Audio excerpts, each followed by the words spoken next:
Hi guys! Welcome back to my vlog! Staycation kami ngayon yan dito sa Dusit Thani sa Makati. This is our second time here. Super natuwa kami last time na nag-stay kami dito. Yung first time namin dito niyan, binu kami ng client dahil may gig ako dito. Tapos para mas easy for me na mag-makeup, magbihis, they booked us a room. And doon namin na-experience yung hospitality nila, yung food, and everything. Pero overnight lang kami, so medyo nakakabitit. This time, stay kami niyan dito ng 4 days and 3 nights. Tama, 4 days and 3 nights. And super excited ako to share my experience with you. So let's go! By the way, nakapang-workout ako dahil mag-workout talaga kami niyan. Ang oras ngayon ay 5 o'clock na. Ngayon lang ako nag-pick up ng camera to vlog. Kasi kanina, the whole day, nag-edit ako ng content. I'm just really happy dahil ngayon meron na akong strength, energy para mag-edit ulit ng vlogs. Kasi for a time, talagang wala akong energy. So, alam ko na yung mga contents na gagawin ko this time. So, that's something na pwede you look forward in the future. Anyway, start na natin ang room tour ng aming hotel room. Let's go! Starting from the door, dito sa aking left side, meron tayong powder room. Dito sa foyer, meron console table. Thank you nga pala sa youngsters kung nagbigay ng flowers kagabi. Sa gig ko sa Batangas, sa Lipa. Thank you. Wala lang flower vase dito. So, yan, nakalagay lang dito sa amin. So, yung bulaklak na binigay nyo. Love you guys. And then, when you head straight, tada! Magulong office table na yan. Dito siya kanina pa nag-work. On this side naman, essential na. Sobrang kailangan namin yan. Kape. Nakapag-espresso na siya. Nakapag-latte na ako kanina. So, hindi ko na tinimplay isa pang espresso. Gusto daw niya na akong video. So, gawin natin yan. Tapos, nagbago kami ng mga tubig ko. Dahil masaya lang ang aking tiyan. Naalala niyo ba yung last time na na-hospital ako? Nag-post ako sa aking social media accounts. Gastroenteritis is real. Grabe, sobrang hirap magkaroon ng ganun. The bowel movement is moving. Yeah. Pero nag-provide din yung hotel ng 2 pitcher ng water. And then may snacks dito, options, pero you have to pay pag kinain nyo yung mga yan. Yan, dito mayroong ilalagay niyan, may ref, you can store your goods, whatever, food, water, juice. Titinulagyan na ng mga ginamit ko na mga plato. Ito na lang mga natira. Saan ko ba ginamit yung mga yon? Dito! Dito. Ang taas ang energy ko. Hindi pa ako kumakain. Ito na yung living space. Sorry, medyo makalat. Kasi kahapon pa kami nagsistay dito. So, medyo nandyan na yung mga gamit namin. Katulad na lamang ng mga prutas na ito. Hindi naman kami masyadong mahilig din sa prutas, ano. So, ang dami namin binaong fruits. Some of this, galing sa gig ko kagabi, kinuha namin, pinrovide ng client, and inuwi ko, ayoko masayang. Some of mga nandito naman, galing sa bahay, like itong pomegranate. Then, the hotel gave us also fruits. Tea! Thank you po. Thank you, Dusit, for giving us fruits. Padagdag yan para sa pampalakas ng aking resistensya. Ayan, merong couch dito, pang 3 tao. And then, accent chair. Super cute. A huge TV. Sapatos niyan na nakakalat. Video mo! Sige. Ayan o, kinalat mo lang.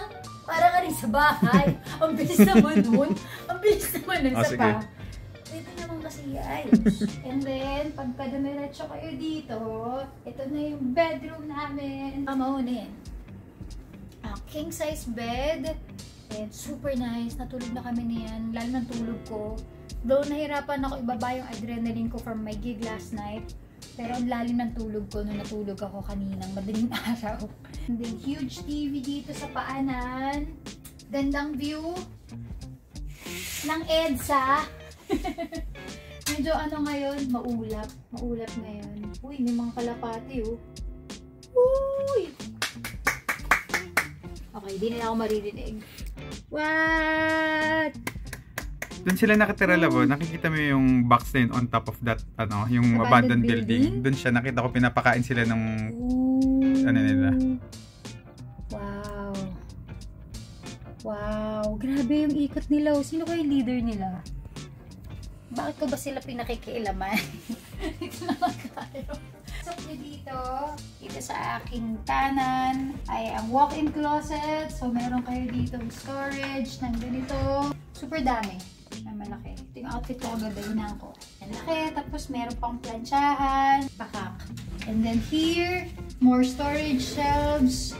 And then merong safe for your valuables. This one can fit a very large maleta. Tapos yung maliit kong maleta sa baba ko nilagay. Meron din window dito to see outside. Pag dumiretso kayo dito, ito super nagamit ko yesterday. Merong makeup table. Lagay ko na yung makeup light ko na binili ko kasama si Casey nung nag-US tour kami. Hanggang ngayon buhay pa rin yan. You have a bathtub. So nice. Di pa namin nagagamit niyan. Vanity for couple. Ito yung side niyan. And then, dito yung side ko. Sobrang dami kong gamit. Don't mind it. Okay, tapos mayroon dito. This is the toilet and then shower. Super laki ng space. Laking space. Kaya nakapag-tiktok pa kami dito. Kasi laki ng spasyo. Tapos to watch your weight, kung into kayo, fitness, may provide din sila na weighing scale. So, you'll know kapag medyo napaparami na kayo ng kain.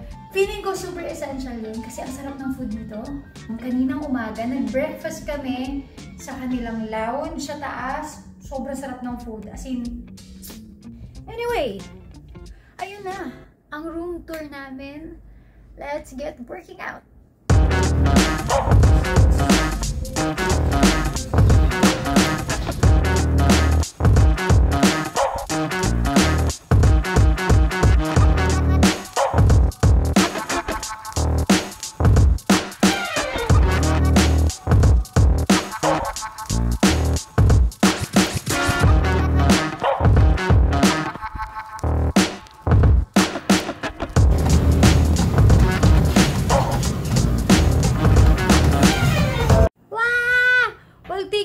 Nakagawa ko ng kanta. Grabe. Pinarecord na sa akin yan dito sa phone ko. And, tuwan-tuwa ako kasi wala ako sa season ng songwriting ngayon eh.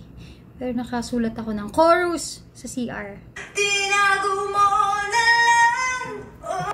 Wala pa ako stanza. Kailan ko yung magagawa? Try ko tapusin bukas.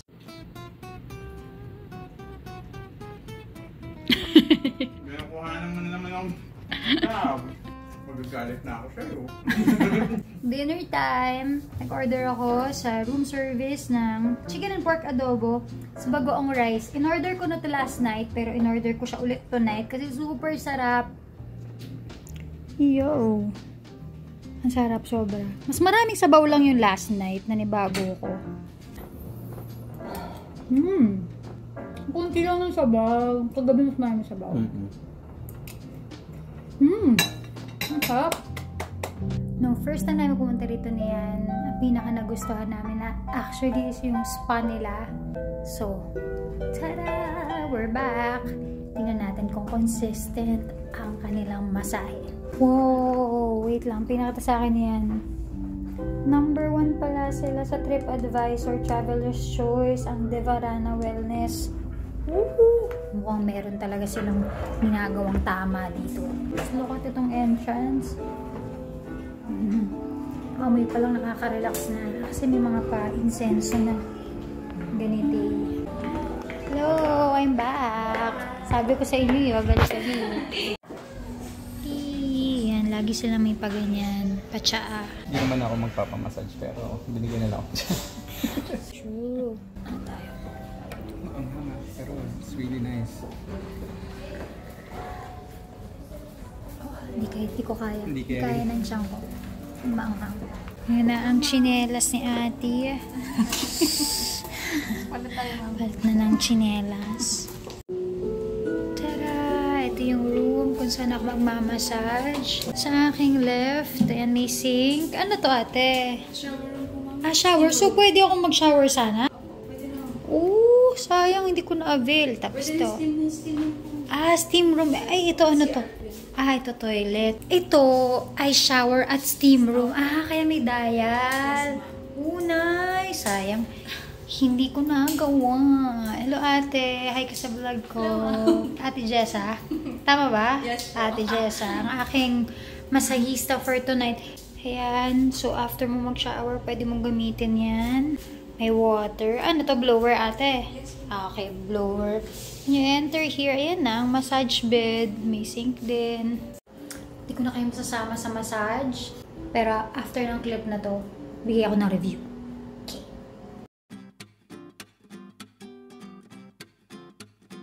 Hello, Yang from the future. Kakagaling ko lang sa recording kanina and after nyan, nag-edit na ako ng vlog and so glad natapos ko tong vlog in time for our weekly upload. Yung review ko ng massage ko dito sa Dusit sa next vlog na. So sana abangan niyo yan. Sa part 2 rin nito, tutur ko kayo dun sa lounge nila. Super natuwa kasi kami niyan. Sobrang ganda ng deal na nakuha namin sa hotel.